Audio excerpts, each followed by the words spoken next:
مسجد میں جمع ہونے کا مقصد یہ ہے کہ آؤ ہم تمہاری فلاح کریں گے.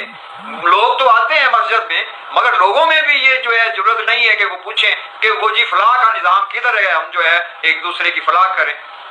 تو وہ سسٹم انہوں نے چھپایا ہوا ہے. اب اصل دین اللہ کا اہم رکن جو ہے وہ چھپا کے جو ہے باقی کی صورتحال کرنا، تو کیا ایسا ہو سکتا ہے؟ اللہ تعالیٰ تو کہتا ہے کہ پورے کے پورے اسلام میں داخل ہو اور پورا کا پورا حکم جو ہے مانو، مگر انہوں نے تو کچھ چھپایا ہوا ہے اور کچھ کے اوپر واضح ہیں.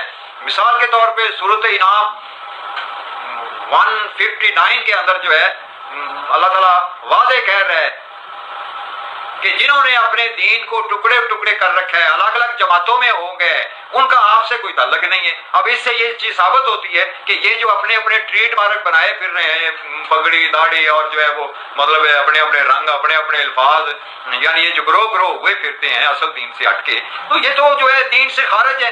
جبکہ تمام انبیاء کا، تمام صالحین کا، تمام اہل ایمان کا اصل مسلک جو ہے وہ طریقہ ابراہیم ہے، جس کے اوپر تمام انبیاء، تمام صالحین، تمام اہل ایمان قائم تھے اور آج بھی ہیں. یہ سند جو ہے اور یہ حکم اللہ کی طرف سے سورۃ الانعام نمبر جو ہے آیت کا 161 ہے، یعنی 161. اس میں آپ جو ہے بالکل دیکھیں کہ یہی تمام کا مسلک اور دین تھا.